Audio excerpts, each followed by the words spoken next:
welcome to the brand new ET Now Startup Central. I'm Nayantara Rai. I'll be with you over the next 60 minutes.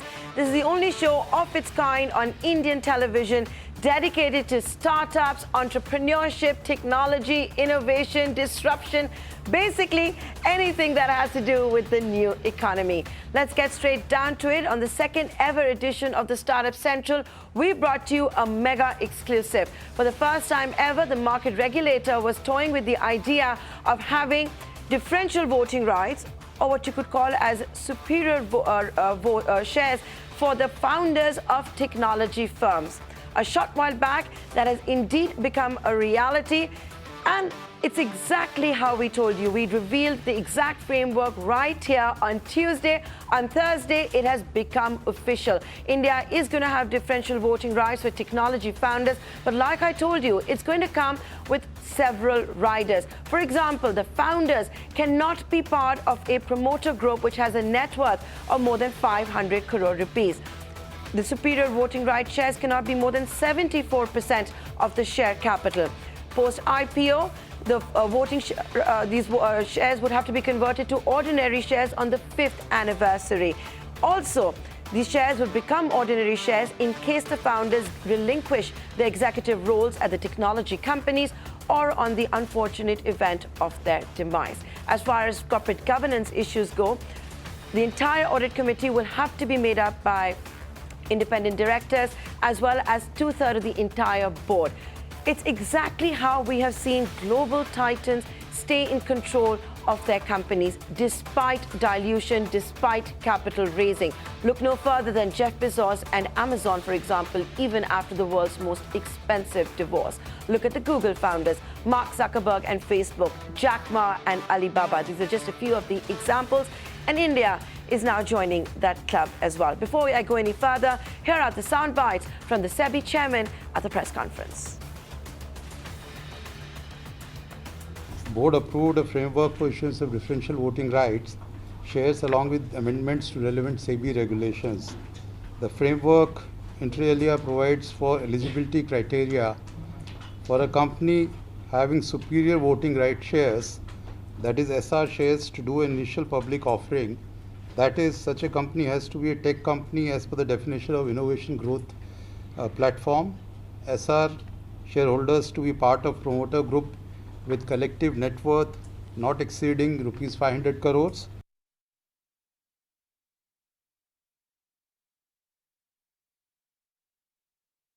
A synopsis, but like I said, differential voting right framework is here, revealed just the way we told you on Tuesday on this show to exactly 48 hours back.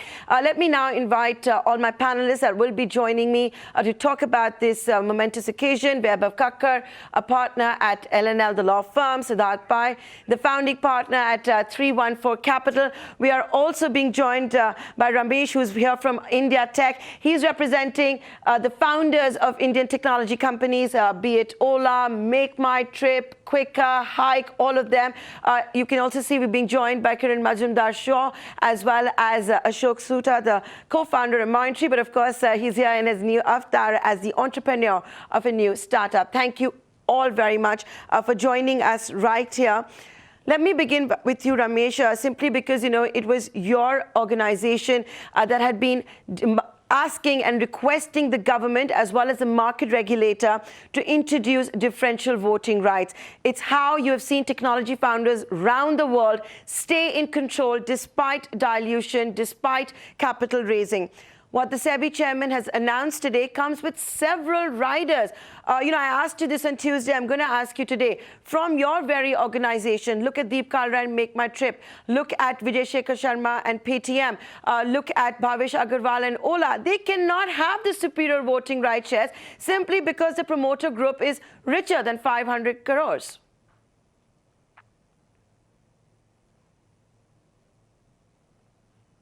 I mean, we are pretty happy that the fact that it's a big conceptual win for us. We have been pushing this concept through for the last 6 to 8 months with SEBI and the government of India as part of our level playing field ask, basically to say that founders in India should benefit from their comparative counterparts in other parts of the world. And this technically breaks one roof that was existing in this direction. There are many more to go, but yes, I mean, this is a big day, at least from a conceptual standpoint. Coming to the point on the fine print of what exists in this, well, we have been pushing for the fact that whatever comes out has to be an implementable kind of a requirement. This would be a big win for the markets as well as the country and of course the founders. As far as the net worth is concerned, we need to look at the fine print. I haven't seen the final draft which has come out, but going by the formulation of what would be constituted as net worth and what would be defined as a promoter group, we need to look into that. But I'm sure that there would be companies which would be qualifying because most of these companies operate on asset-light models. They don't have fixed assets. They don't have, most of them are on a customer acquisition mode. And therefore, I don't see that as a real block. But yeah, we need to look at the fine print to see how it goes. Okay, of course, the devil is always in the detail. If you're watching ET Now, Ramesh, you would have seen a lot of those details right here because we had access to the exact framework in place. If I could now go across to Kiran Majumdar-Shaw. Kiran, you have been dealing with and spearheading technology as well as R&D. Finally, India will have differential voting rights, but Kiran is coming with riders. Like I said, you can't be part of a promoter group which has a net worth of more than 500 crore rupees. That automatically takes out a lot of the technology titans that we have in the country, all of those that have founded very, very successful companies. You add to that the fact that there are other riders in place. For example, on the 5th anniversary, the shares will be converted to ordinary shares. The Ministry of Corporate Affairs already only wants profitable companies to be accessing these superior voting rights shares. Having said that, as is the market regulator and the center, therefore, reducing the bunch of entrepreneurs, the bunch of companies that can actually go in for superior voting rights shares? Well, the way I look at this, Nayantara, is that I think it is really meant for early stage companies that are trying to grow up. And I think they're trying to get ownership in the hands of the founders as much as possible because VCs are investing in these companies. And I guess from that perspective, they want greater control by the founders and the tech ownership. They want it to remain in a much more cohesive way than it was in the past. So to that extent, I would say it's a welcome introduction. Of course, it doesn't move the needle in terms of what India Inc. would like to do, because I also think there's a bigger opportunity out there to look at this control phenomenon that we see in India Inc., where the founders don't want to let go. And therefore, I think there is this reluctance to go to capital markets for fear of dilution or to take any other form of equity raise. And I think what India really needs today is to look at a capital raise kind of approach to investment. So I think from that point of view, we should be far more pragmatic. But it's like, one small step, and we need to take one big stride. So I think hopefully the regulators will see merit in a very short time to extend this differential voting to much and not pose these restrictions and riders on the kind of issue aspects that you mentioned, but to really look at it in a broader context, saying how do we get more capital injection into companies in terms of investment being triggered, and that's what we need today. We need investments. We need large investments.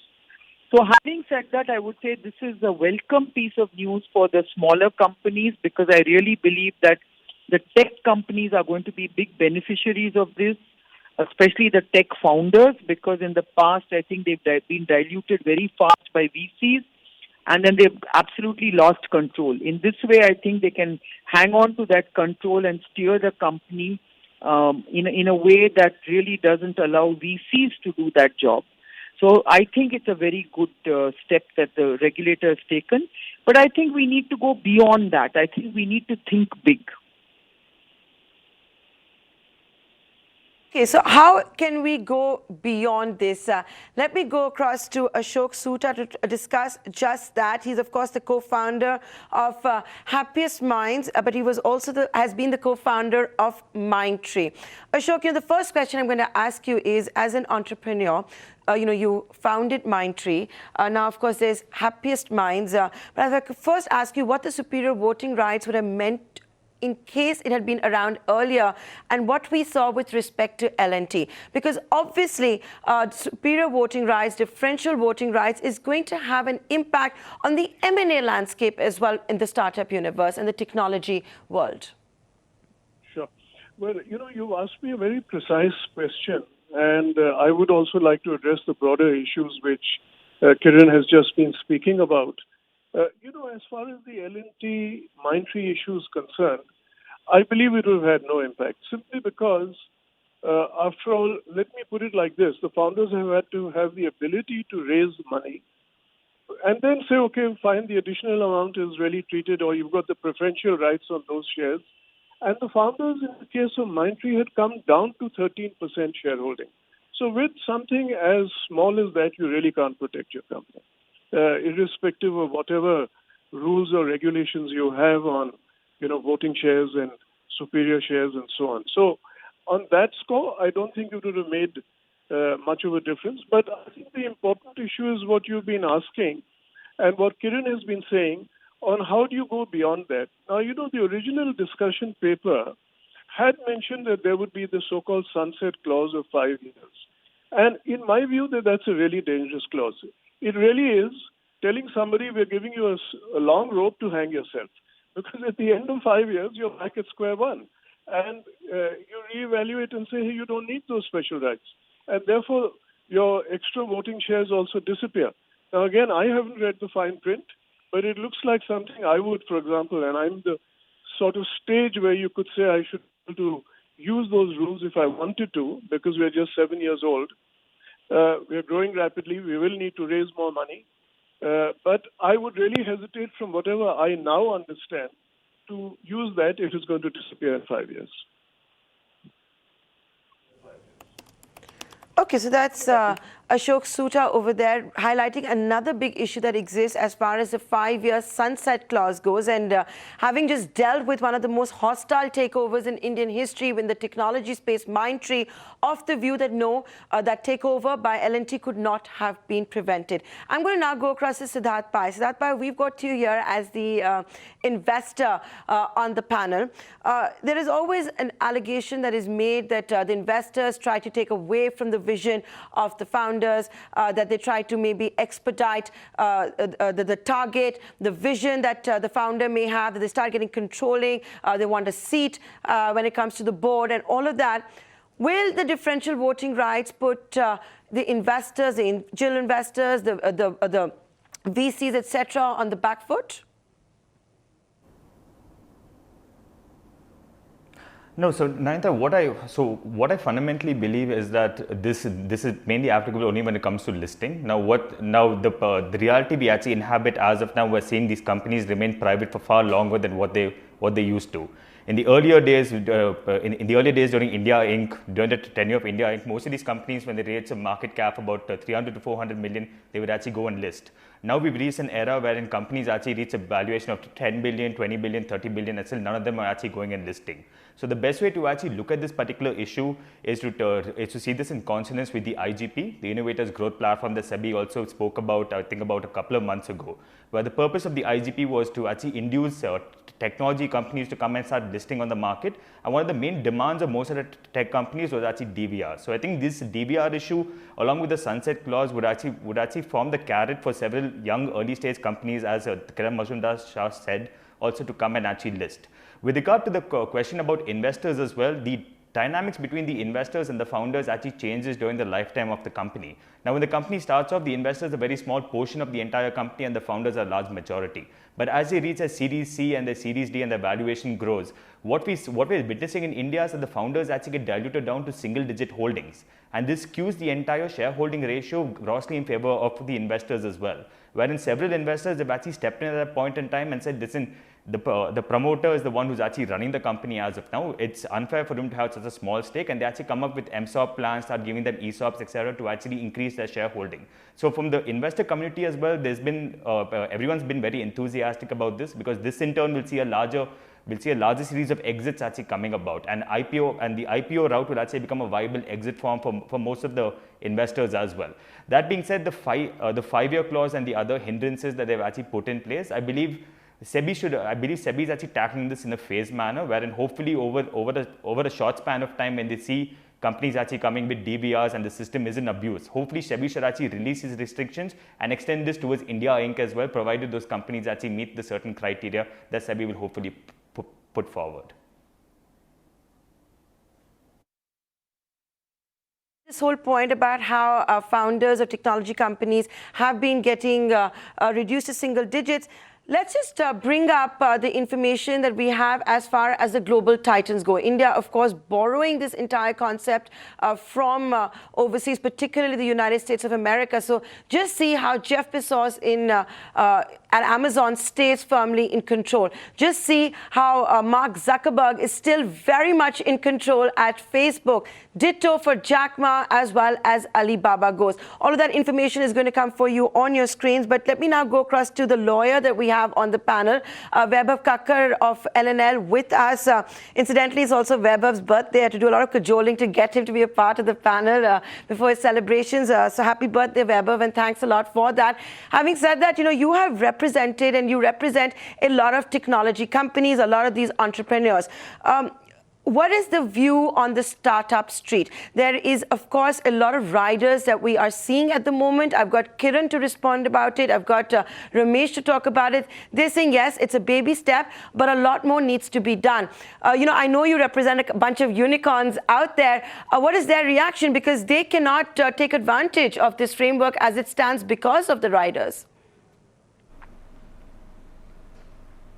Absolutely. It is a step in the right direction, and kudos to SEBI for having quickly moved from the consultation stage to having brought about the change.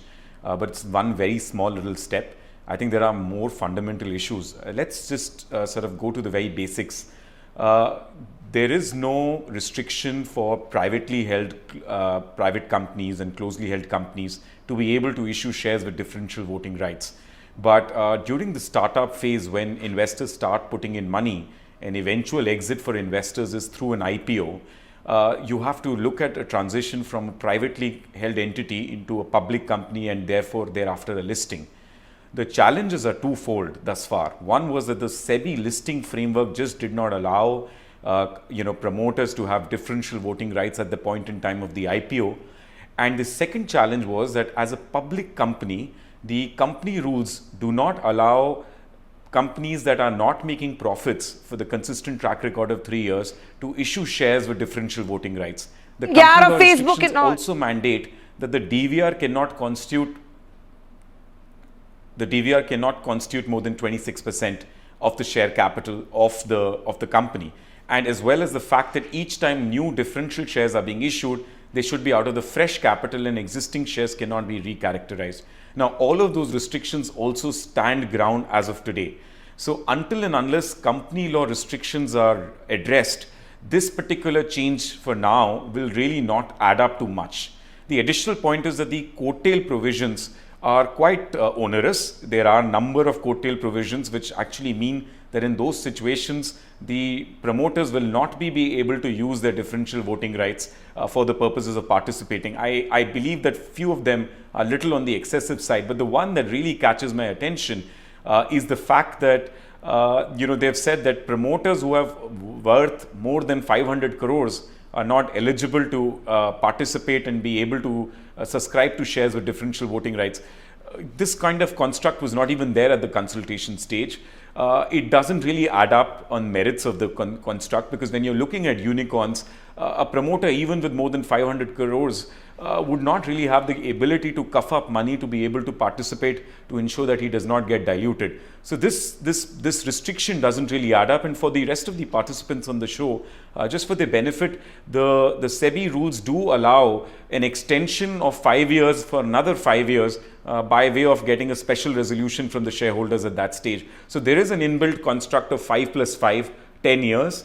But this 500 crore restriction doesn't add up, and unless you don't change the company law rules, you'll still face challenges. And of course, the last point is that until and unless the SEBI IPO rules do not allow companies that are not making profit to also get listed, these challenges will continue, because every company would want to get listed on the main platform, and the rule around having a 3-year consistent track record of profit will mean that most startup companies that have really grown technology platforms, which are really focusing on growing revenue and not growing margins, as is the case even internationally. Amazon till very recently wasn't making profits. Those kind of companies will not be able to participate and raise capital on the Indian markets, and they will also have to explore overseas jurisdictions, as is the case at the moment.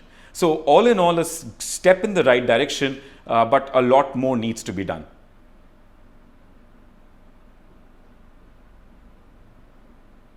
You know, so you have thrown open this conversation. So let me take that now forward with Ramesh. It's a very valid points that are being made over there by Vaibhav, Ramesh, where he's saying that, you know, the sunset clause of 5 years, which has everybody on the street very worried about, is not so bad because you can get an extension. So now let's look at it holistically. You've got a technology startup. It has a differential voting rights. It needs to be profitable right now for 3 years. Goes to IPO. 5 years later, it can get the extension. Looking good? Well, I mean, there are two aspects to this if we have to look at it. And yes, Vaibhav is right in quoting some of those provisions. If you look at it, the fundamental roadblock here is, can you get listed? The question of DVRs comes secondary. So we have been battling it on two fronts. The fundamental listing issue is for the fact that there is a promoter requirement of 20%. If you look at the retail investor route, you have a 20% requirement for promoter, which doesn't exist. You have a 3-year profitability track record, which is, non-existent in most of the cases, because the companies are on a customer acquisition mode. And then, of course, the net fixed assets requirement, which also exists. These are asset-light companies, may not have fixed assets. Our take, and if you take the QIB route, there is the profitability requirement and the fixed assets requirement go, but still there is the 20% minimum promoter requirement, which is a stumbling block. So unless that is moved, you don't move to the next step, which is DVRs. For what use is it if you go for DVRs when you can't list? So we have been engaging with SEBI on that front as well, because that's something that needs to be re-looked at. I believe there's some fine print in the document which SEBI is looking at, which says that the SR shares would be considered for the minimum promoter requirement. But yes, that unless that is addressed, you don't move to point B, which is DVRs. On the sunset clause, if you look at it, our recommendation has been that there should be ideally no sunset clause. It doesn't exist in other geographies. In fact, there is something which other geographies are dabbling with, but there's a large group which is again pushing back on the same. The sunset clause that we had recommended, should it be there, was originally 15 years. SEBI went for 5+5. We had recommended that the extension should be on an ordinary resolution and not necessarily where the SR shares are used. That has been considered, but SEBI is still stuck on to the 5 years clause which it put in the consultation paper. So overall, I would say that unless these finer points and tweaks are done, which is why I qualified saying that it has to be implementable change, because at the end of the day, SEBI, despite making such a huge leap of faith moving forward on this, also needs to show, see result on the ground. And the result on the ground is when companies are able to seamlessly list, and there is more companies thriving on this, and the market grows. So that is what we are looking at. Our recommendations were very clear on this, and as I said, we'll be engaging closely with the government and SEBI again to ensure that some of these tweaks are made to make it more implementable and pliable for the companies and meet the purpose for which this whole exercise was undertaken. Your point, Ramesh. You know, what you obviously requested for has not happened, but Karan Majumdar-Shaw, like you're saying, it's still a big step that is being taken, a big baby step, and from here on, there can only be improvement. So we've heard what Ramesh has had to say on behalf of so many founders. Like I said, if you look at it, Street Cred, India Tech, having being the representatives of founders of Ola, Make My Trip, Quicker, Hike, all of that. So Karan Majumdar-Shaw, if you could make recommendations, for example, let's begin begin with the net worth of the promoter group. You're leaving out so many eminent founders, the largest founders, the founders that are celebrated the most on India's startup street from not being eligible for DVRs. These are the ones that have, really made the startup universe in the country. What would you describe as a reasonable eligibility criteria as far as net worth goes? You just mentioned in your show that, people like Jeff Bezos and Jack Ma and Mark Zuckerberg and others have really used this particular preferential voting system to retain control of their own companies. And, look at the kind of gigantic companies they've created, because obviously founders have vested interest in growing their companies to their vision. And I think that's what is required. So, I just think that what happens in our case is we look at the need to do certain things, but then we want all these checks and balances, and we end up having these huge restrictive clauses which really don't serve the end purpose. I think we have to be bold about reforms. You see, today I think everyone is worried that these things start getting abused. That's the whole problem. But I think we have to look at what is it that we are seeking to do. And if the objectives are very clear, then I think the reforms will be bold. Here I feel that the regulator has been very, very conservative, cautious, and therefore hasn't taken the bold step of really going all out to really emulate the US model. I don't think we are really emulating any model. We are creating our own Indian model, which is one baby step at a time, which really doesn't move the needle. So personally, I believe if you really want to achieve this objective of getting founders to really grow companies aligned to their big vision, then you have to take this big, bold step of removing a sunset clause and actually freeing up all the other restrictive clauses in terms of how they want to play this whole preferential voting system. But I don't see that, because that's what is always the bane of all these kind of reforms that we get into, that because we are not, very, very committed to our objectives or not confident about our objectives, we end up taking these very small steps which are neither here nor there.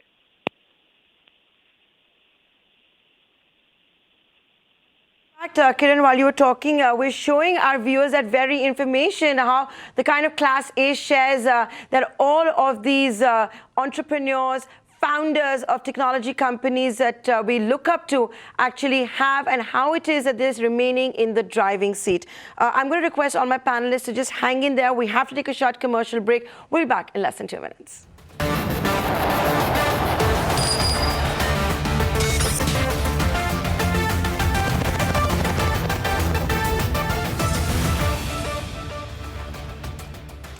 Welcome back. You're watching the special edition of Startup Central. Allow us to blow our own trumpet. 2 days ago, we told you what the framework for differential voting rights for technology founders was going to look like. It's happened exactly as per the script of Startup Central 2 days ago. A big exclusive that has come right. I've, of course, got a very heavyweight panel to be discussing this. It is an important moment for the startup universe. For the first time ever, differential voting rights will come into effect to protect the founders' interests, to protect the founders' vision, for them to remain in control despite going in for fundraising, despite going to VCs, angel investors, and all of that, and of course, multiple rounds of funding. So let me go back to my panel now.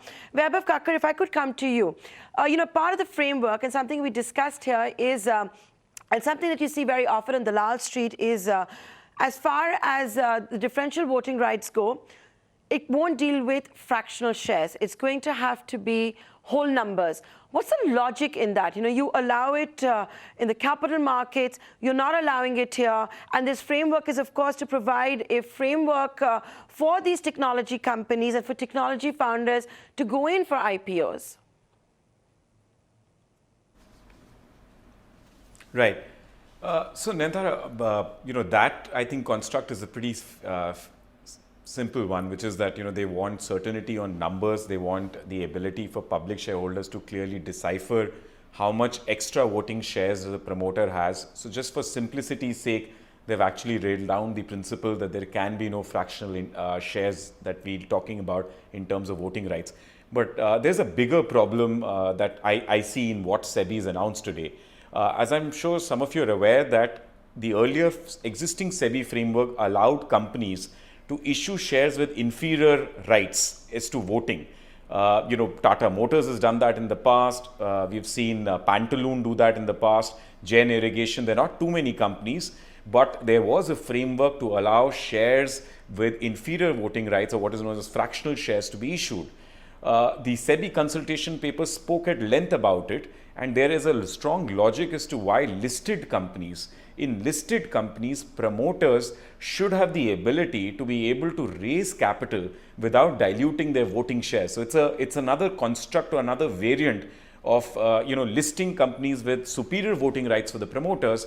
This is another variant where listed companies with promoters can issue capital without diluting their voting capital by issuing shares with inferior voting rights. Usually these shares are coupled with an additional coupon or a higher dividend to incentivize public to subscribe. Now, SEBI had discussed this at length at the consultation stage. A number of us had given comments, and this was the framework allowed companies to do so, although I agree that not many had availed of it thus far. Strangely, what we've seen in the SEBI release today is that they have said that henceforth, going forward, they're completely doing away with that construct. That's a bit strange. It's a bit surprising. As Kiran ma'am pointed it out, if the idea is to allow companies different avenues to raise capital, as much flexibility as is possible, as long as you're taking all your public shareholders together, I see no reason as to why that flexibility has been done away with. And there is no discussion around it either. So that's a bit surprising, and I'm quite curious to know what really transpired and what has changed SEBI's position so drastically from coming up with a concrete framework around it to completely doing away with it. Right. And Vaibhav, I will let you know that since you had raised a point on Tuesday while you were right on Startup Central that had differential voting rights existed, maybe we wouldn't have seen the most famous technology hostile in recent times take place, which is of Mindtree and L&T. I have the co-founder of Mindtree, Ashok Soota, with me in his new avatar, but he disagrees with you, saying that no, it wouldn't have impacted at all simply because of all the riders that actually exist. Ashok Soota, if I can now come to you. The norms as they exist today, do you think it's going to make entrepreneurs more confident of going in for IPOs of startups? We really haven't seen that, have we? How many listings do we have of the startups at the moment? Yes, you've got Make My Trip, which has been quite successful, but that perhaps is an exception. Yeah. So, I must tell you that I think our lawyers on the panel, including Vaibhav just now, I think he's really brought out all the real issues and limitations. And if you ask me, and I'll go back again to my own situation, Happiest Minds, we would be the ideal company to take advantage of this new clause if we thought it was worthwhile, or the new rules of having this superior right. And if I were to look at it, I just wouldn't do it. I would say, you've got that 5-year sunset, okay, you can get it renewed, but you need a special resolution. If you add up all of that, you don't want to take on uncertainty. We've seen, and Kiran pointed out, the examples of the fact that you don't have these constraints in large in economies like the US, and therefore you're able to create multi-billion-dollar companies in terms of market cap. And that then encourages people to take advantage of these measures. If you're going to do something which will stall you half the way through, then I think it's just going to be very dysfunctional. I look at it, I'd be very worried to avail of these clauses. You would be wary of going down this path.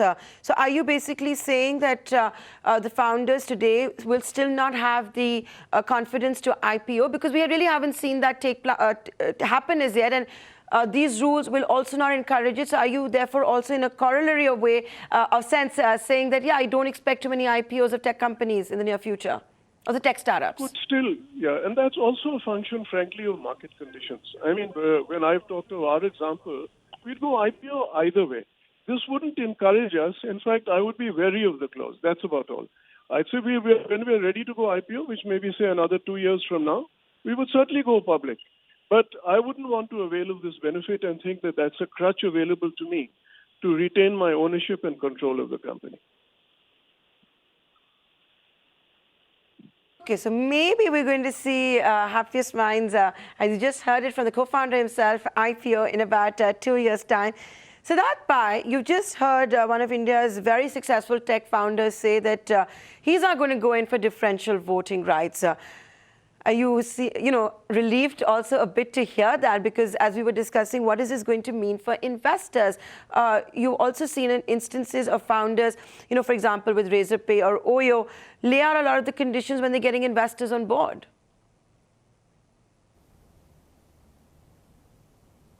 So Nayantara, I think the IPO route actually is one of the most attractive exit opportunities for investors, and all the investors will always rally behind the company and the founders in case the IPO is a viable option. One of the asks for the IPO has actually been the DVRs, but these kind of restrictions actually dilute the entire the power and the ask of all the entrepreneurs, especially when it comes to DVRs. That being said, as I mentioned previously as well, even the founders, even the investors also realize that the moment they become the majority shareholders in the entire company, even some of the founders actually lose the incentive, the economic incentive to actually continue to actually drive the company in what way they want. And some investors actually decided to put themselves in the driver's seat and try driving the company down a certain path. And several entrepreneurs, especially startup entrepreneurs, also have horror stories from their board where all the economic decisions, the control decisions, etc., are actually being taken by the investors as opposed to being taken by the founders.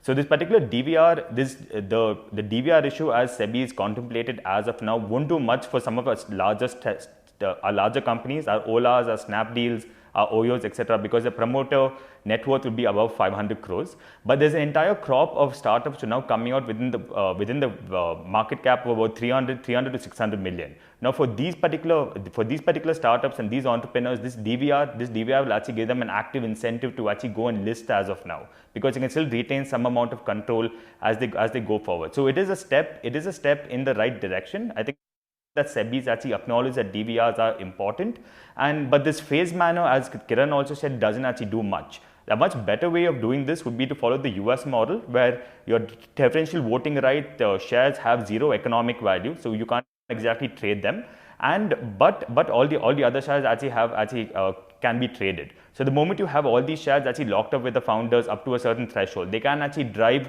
the agenda through a simple majority. And the moment they no longer are promoters or they step down from their role, those particular shares will essentially have to be bought back by the company at the same price at which they were purchased, or the shares can be extinguished. This in turn would have actually given a lot more meat to this, and we've seen a lot more IPO activity, which is dried up as of now. We can't name a single Indian startup who's IPO'd in India over a large period of time. And this drought is going to continue. Hopefully this drought will not continue because of this, but some of the IPOs coming out won't be the sexy IPOs like an Ola or an Oyo or someone that everyone has been waiting for. Okay, so that's food for thought, but let's still celebrate the fact that we've got differential voting rights, but a lot more still needs to be done. And with that, we're running out of time. I'd like to thank all of you for taking the time out to join us here on a Thursday evening, especially at a time when India is also playing West Indies at the World Cup. Some of you may be at work, some of you may be wanting to watch that match. Thank you very much again for joining us here.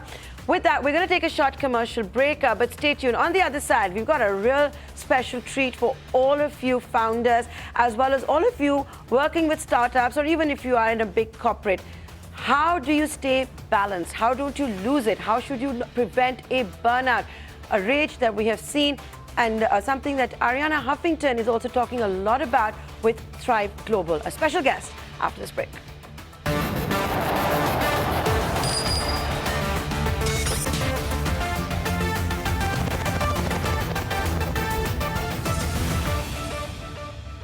Welcome back. You're watching Startup Central. I'm Nayantara Rai. Today we've got a very special segment for you on the show. All of you startup entrepreneurs, businessmen, all of you working for a startup, you think that's what life is only about. But it's not. And if you don't watch it, you could be headed for a burnout. And that's exactly what we're going to be discussing today in this special segment, and I've got a global thought leader with me on this subject. Marshall, Dr. Marshall, very well known. He's an executive coach. He's ranked #1 when it comes to leadership thought as well. You can see him waving at the screen. He's in India, and he's come to India this time with Thrive Global, which is of course started by Ariana Huffington after she burnt out at the Huffington Post, and she's started this business which is about wellness and spirituality and really how to lead a balanced life. Marshall, thanks so much for joining us here on Startup Central. Welcome to India. Of course, you've come several times here. The reason we've got you today on Startup Central, a brand new show on the channel, is because, like I said, startup entrepreneurs, businessmen think this is all that life is about, a business, working. But you know better than that, that's really not the case. No, I think very important when you look at life to ask yourself, what's most important? On one hand, I really respect entrepreneurs. I am an entrepreneur and respect what they're doing. On the other hand, very important to look at all of their lives, not just business. Okay, so when you're looking at a balanced life, what would be your top 3 tips to entrepreneurs tuning in today? I'm going to give them, the big tip is #1. I'm going to teach them something that takes 3 minutes a day, costs nothing, and will help them get better at almost anything, especially balanced life.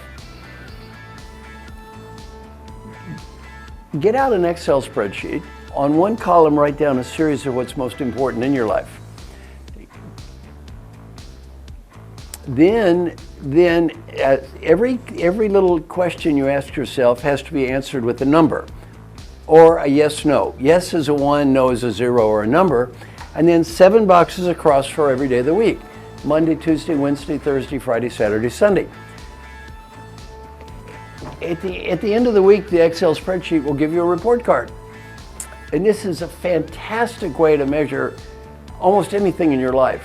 Okay, so this should actually not just be for the entrepreneurs, but for all of the employees which are also, working at a startup. Now, I understand startup is really grueling.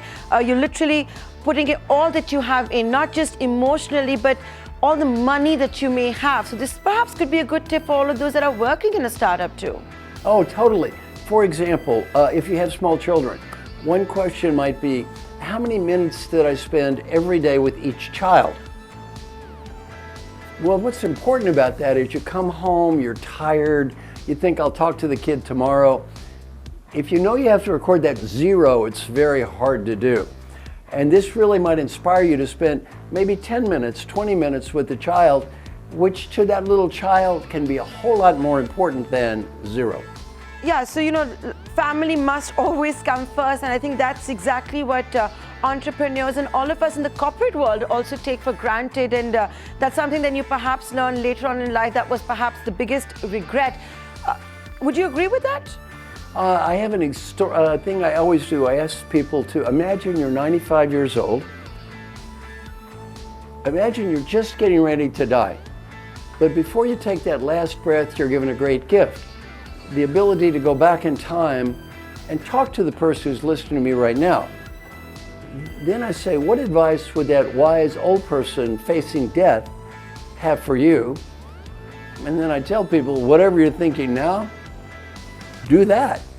Well, some friends of mine interviewed old people and 3 themes come up. Theme #1 is be happy now. Don't get so wrapped up making money you forget to be happy. That's critically important. #2, as we discussed, friends and family. Don't get so busy trying to create money you sacrifice your friends, your family. Don't forget the people you love. And then #3, and the entrepreneurs are good at #3, if you have a dream, go for it. Go for it. So you have a dream that you go for it. So how should one really find that balance? Give that idea of that spreadsheet, for example. What are some of the other tools, some of the other tips that you can share with our viewers today? 2 factors are critical in having a great life: happiness and meaning. By happiness, I mean you love the process of what you're doing. You really enjoy it. Meaning, I'm referring to the outcomes, that the outcomes are important to you. And ultimately, no one can define happiness for you but you. and no one can define meaning for you but you. And to the degree you can spend your life engaged in activities that produce simultaneous happiness and meaning, you don't really feel like you're working. You're enjoying it. So you must also enjoy what you're doing. That's a luxury that a lot of people don't have. But somehow in the startup space, perhaps you see more folks who are following their dream, which is why they're not maybe working at a corporate. They've decided to take this very big gamble. But Marshall, I wanted to ask you, as far as leadership goes, a happy leader makes a happy boss, a good boss to work for. How does one become a happy leader? Again, back to this daily question idea, we've done some fascinating research. Here's 6 questions I'm going to challenge everyone to ask themselves every day. And they begin with the phrase, did I do my best to? Number 1 is, did I do my best to set clear goals today? Number 2, did I do my best to make progress toward achieving my goals? Number 3, did I do my best to be happy? Did I do my best to find meaning is number 4. Number 5, did I do my best to build positive relationships? And then finally, number 6, did I do my best to be fully engaged? Now, all of the questions begin with, did I do my best to? And if you've read the Gita, this is right out of the Gita. Life is what it is. The point is, am I doing my best? Instead of waiting for happiness to be brought to me from the outside, am I creating happiness from the inside? Instead of meaning coming from the outside, am I creating meaning from the inside? Okay, and how often should those 6 questions be answered, Marshall? Every day. Every day. So, the Bhagavad Gita also says that you should not be looking at the goal. Instead, concentrate on whether you're giving it your best today. It sounds very utopian. How do you put that into practice? Because if you don't see results, you pretty much give up. You give up, right? Oh, I don't think it's utopian at all. Quite the opposite. For example, a golfer. What does a golfer need to do? A golfer doesn't focus on the score. They focus on each individual shot one at a time. They don't focus on the past. They take the shot one at a time. Well, in the same way, you can only do one thing at a time. And to me, the essence of the Gita is not utopian at all. It's very, very practical. It's practical. The way you get a lot done is you focus on doing your best at every second in time. So, you've come to India this time with the Thrive Global, like I said, started by Arianna Huffington after she burnt out. She talks about it very openly. Some of her tips, for example, include that you should leave your cell phone outside your bedroom, never even have it on when you're going to sleep. But, I remember when Arianna was in India and she said that, and I thought, oh my God, how is it even possible to achieve that? Are you seeing perhaps in the West, in the Bay Area, in Silicon Valley, people accepting some of these ideas and actually implementing them? For example, mindfulness, I'm a Buddhist. Mindfulness is very, very important in the Valley. It's become more and more and more popular because, people have learned, number 1, there's only so much money you can spend. And number 2, money doesn't buy happiness. Marshall, you're saying money doesn't buy happiness, that it's about mindfulness. But when you go to the Bay Area, and I have to say this, it's so expensive. Look at the rentals, look at the $25 coffees, the matcha tea, the super priced organic tea. And at the same time, they're holding a yoga mat. They're talking about meditation. How does one see all of this together? Well, the Bay Area is not expensive because of the correlation between money and happiness. The Bay Area is expensive because there's supply and demand. That has nothing to do with happiness, it's just supply and demand. My son, by the way, lives in Austin, Texas, which is a booming high-tech area, not nearly as expensive. So the Bay Area is very, very unusual. Okay, and with that, Marshall, I'd really like to thank you for joining us on this edition of the Startup Central. Incidentally, it's the second ever episode, and I'm glad we got you on it, because while we talk about entrepreneurship, while we talk about startups, innovation, it all has to be done in a balanced way, right? So with that, thank you, Marshall, for joining us here, and I hope you do enjoy the rest of your trip in India. And folks, with that, it's a wrap on this episode. Remember, you must keep writing into us. Our email address at the bottom of your screen. You can also reach out to me on Twitter. My Twitter handle is @Nayantara Rai. With that, it's a wrap, and we'll be back tomorrow, same time.